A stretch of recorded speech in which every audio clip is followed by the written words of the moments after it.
A partir de este momento, las informaciones que son noticia toman el protagonismo. Comienza Informe RCR. Muy buenos días, bienvenidos a este Informe RCR de hoy, 23 de junio de 2021. Estamos trabajando a nombre de Jaime Nestares en la Dirección General de la Estación, de Willy Zarcaya en la Gerencia de Producción, Marilia García en la Coordinación de Redacción, en la producción Génesis Rodríguez y en la Dirección Técnica César Arteaga. Les saluda Argenis Barreto. Comenzamos con las informaciones de inmediato. Como una solución urgente para Venezuela, presentó el presidente encargado y presidente de la Asamblea Nacional, Juan Guaidó, el Acuerdo de Salvación Nacional que promueve la alternativa democrática para rodear al régimen y que no tenga otra opción que pactar una salida a la crisis que atraviesa nuestro país. En un mensaje publicado este martes en sus redes sociales, el mandatario interino llamó a la unidad de los venezolanos, reivindicó la necesidad de celebrar elecciones presidenciales en el país y advirtió que debemos estar preparados en caso de que el régimen de Maduro quiera eludir nuevamente una negociación. De unidad, nosotros a lo interno como una sola nación para sumar al mundo libre, a las potencias democráticas aliadas con nuestra fuerza y decisión. El acuerdo de salvación nacional es rodear al régimen, a lo interno y a lo externo, hasta que no tenga opción, porque hoy ellos son el gran obstáculo para que Venezuela se salve. Con este acuerdo podemos recuperar la democracia, la vida, para que ya más nunca tengamos años perdidos, ejercer la mayoría y la constitución, es unificar a la comunidad internacional. Es facilitar la participación de todos los sectores, es prepararnos si la dictadura quiere eludir nuevamente una negociación, es fortalecer la interlocución legítima de la Asamblea Nacional, es comunicar nuestras banderas de lucha.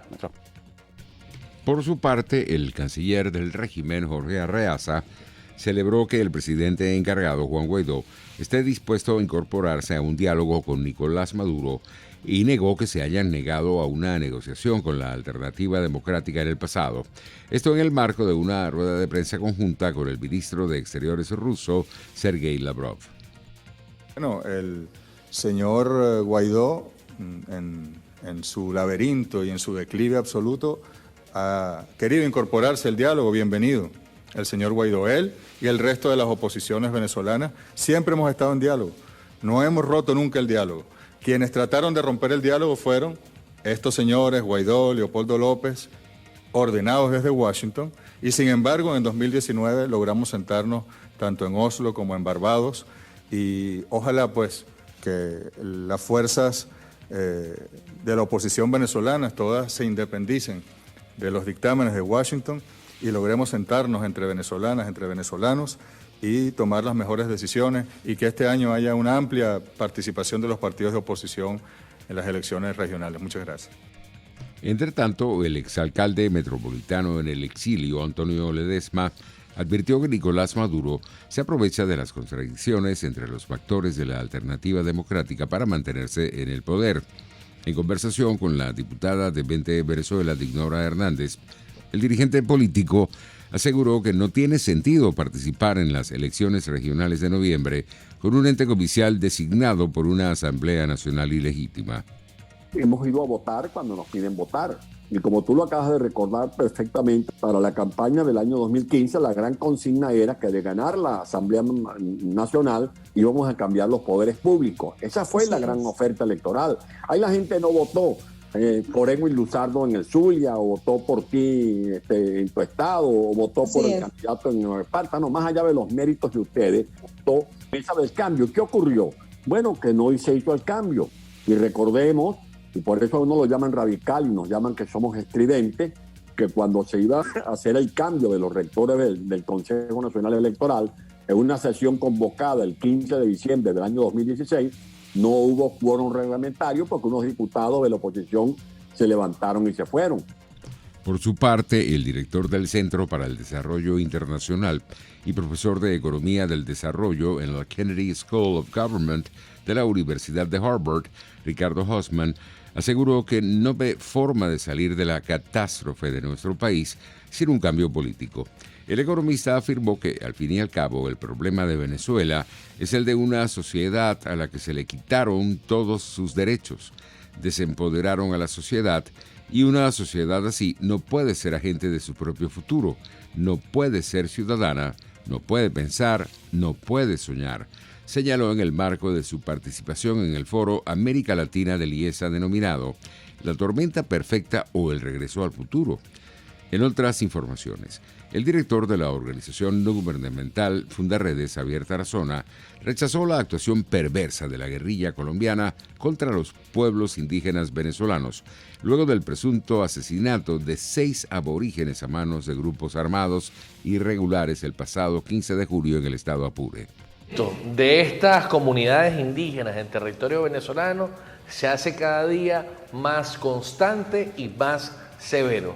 La actuación perversa de las guerrillas del ELN y la FARC contra nuestros pueblos originarios, sin duda alguna que deberían tener eco en alguna institución del Estado venezolano, y es por ello que pedimos respuesta a la comunidad internacional frente a la humillación constante y frente a la vulneración de derechos humanos. Repudiamos estas muertes de nuestros hermanos indígenas.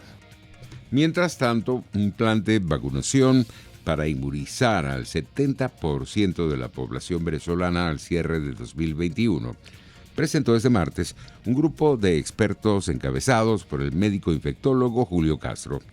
El equipo de especialistas en salud señaló que hasta junio se habían vacunado aproximadamente a 375,000 personas y destacó que urge la implementación de un plan efectivo para evitar más muertes por COVID-19. En palabras del doctor Castro, es necesario establecer un orden a las jornadas de inmunización que ya están en marcha para evitar que se multiplique el contagio entre aquellos que están asistiendo de forma masiva a los centros de vacunación. Tú necesitas un concepto básico en política pública, y es que tienes que separar a los enfermos de los que van a vacunarse que están sanos. Eso es un elemento central.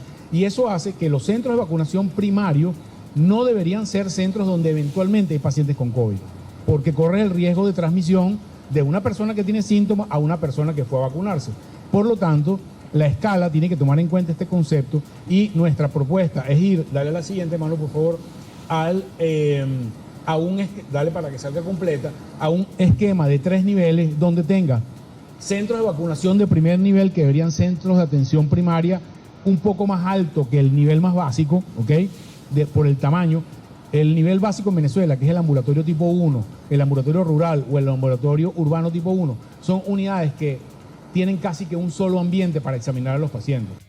Por su parte, el secretario de la Academia Nacional de Medicina de Venezuela, Uníades Urbina, advirtió sobre las estafas que han detectado con vacunas contra el COVID-19 que se están aplicando al margen de las jornadas de inmunización que adelantan las autoridades sanitarias en el país. Todas esas vacunas que están llegando de manera no oficial, es decir, no por parte del Ministerio de Salud, son una estafa a la credibilidad. Yo tuve recién una familia completa que se vacunó, pagó $1,200 6 personas y se fueron a hacer los antígenos para viajar el domingo a los Estados Unidos después de haber recibido las 2 supuestas dosis y no tienen antígenos. O sea, hay que saber importante que les están poniendo o vacunas que al sacarlas de la cadena de frío se inactivan, o alguien sin conciencia está agarrando los frasquitos vacíos, los llenará de cualquier cosa. Entonces eso está pasando. También En opinión del epidemiólogo y profesor universitario Alejandro Rizquez, la medicina venezolana ha impedido la mortandad que se podía haber presentado en el país producto del avance de la pandemia de coronavirus. En estos momentos, una gran cantidad de pacientes se atienden fuera del recinto hospitalario. Eso tiene grandes ventajas o grandes desventajas.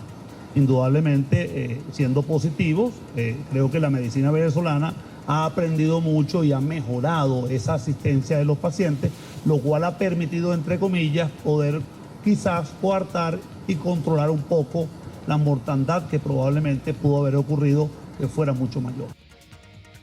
En materia internacional, tenemos que la Organización Internacional Human Rights Watch recomendó al secretario general de Naciones Unidas, Antonio Guterres, aplicar el artículo 99 de la Carta de la ONU para que el Consejo de Seguridad aborde el tema de Nicaragua como un asunto prioritario para la paz y la estabilidad.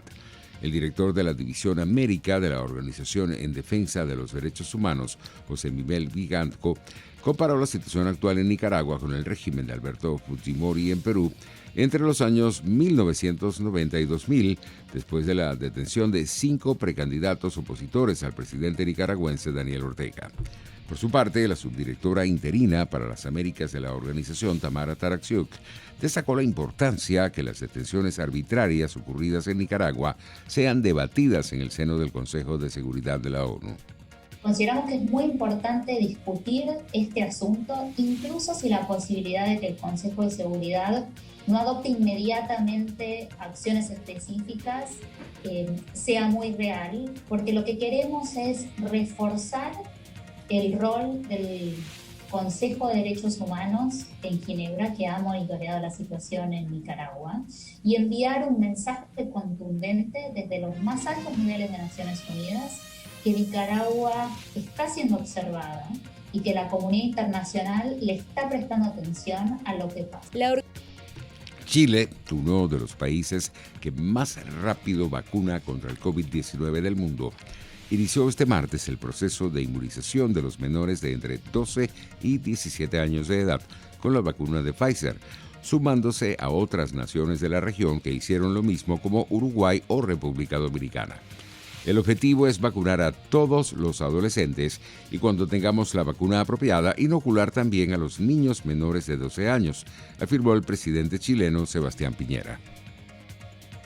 Necesitamos protección frente a el coronavirus. Y vamos a empezar hoy día vacunando a los niños del CENAME, de los centros colaboradores, de los centros de atención de salud y los niños con morbilidades especiales. Pero el objetivo es vacunar a todos los niños y jóvenes entre 12 y 17 años, porque ya tenemos una vacuna que está aprobada para poder cumplir ese rol. Y por supuesto, cuando tengamos la vacuna apropiada, vamos a vacunar también a los niños menores de 12 años. Por su parte, Colombia contabilizó este martes otros 614 fallecidos por coronavirus, al tiempo que revisó al alza el récord de muertes de ayer, que no fue de 649 como se había informado inicialmente, sino de 754. El Instituto Nacional de Salud explicó que por error en la jornada anterior no fueron reportados los decesos en los departamentos de Valle del Cauca y de Cundinamarca, que fueron 59 y 47 respectivamente. Entre tanto, Brasil superó este martes la marca de 18 millones de infectados por COVID-19 tras sumar 87.822 nuevos casos confirmados en las últimas 24 horas, según el más reciente boletín del Consejo Nacional de Secretarías de Salud, que reúne las secretarías regionales de los 27 estados del país. En materia económica, un brazo corporativo de Citgo, la filial de refinación estadounidense de PDVSA, disolvió 4 entidades en Aruba, donde hace tiempo se planeó renovar una planta de procesamiento de crudo. Citgo Aruba Holding, una filial de PDVSA Holding con sede en Delaware, decidió liquidar voluntariamente a Citgo Aruba Terminal N.V., Citgo Aruba Marine Operations N.V., Citgo Aruba Supply N.V. y la empresa independiente Citgo Aruba Thrift Foundation. El proyecto en Aruba, que demandaba una inversión estimada en $1.100 millones, ya se tambaleaba en 2019, cuando el grupo de empresas de Citgo, incluida la refinería y sus empresas matrices, pasó a estar bajo el control del gobierno interino de Venezuela, respaldado por Estados Unidos, mientras que PDVSA, con sede en Caracas, se mantiene en manos del gobierno del presidente Nicolás Maduro, tal y como lo destacaron agencias de noticias. Los precios internacionales del petróleo arrojaban resultados mixtos en horas de la mañana. El WTI de referencia en Estados Unidos se ubicaba en $73.06 el barril, mientras que el Brent de referencia en Europa se cotizaba en $75.31. En materia deportiva, República Dominicana venció a Venezuela 10 carreras por 7 en el preolímpico de béisbol rumbo a Tokio 2020. Diego Goris disparó un par de cuadrangulares solitarios, Juan Francisco agregó un palo de vuelta entera y remolcó 5 carreras el martes por la noche. El lanzador ganador fue el relevista Jan Mariñez, 1-0, con labor de una entrada y 2 tercios en la que aceptó un imparable y una carrera. El revés se le acreditó al relevista Luis Madero, quien admitió 3 imparables y 3 carreras, todas limpias en una entrada en el montículo. Se trata del segundo triunfo consecutivo de República Dominicana sobre Venezuela, a la que venció 14-4 en el torneo preolímpico de las Américas, realizado en Palm Beach, Florida, a principios del mes. Así estamos llegando al final de esta emisión matutina de Informe RCR. Los invitamos para nuestra emisión meridiana. Hasta entonces. Hasta aquí este compacto noticioso. Manténgase en nuestra sintonía, porque estaremos informándole de la noticia al momento de producirse. RCR 750 AM.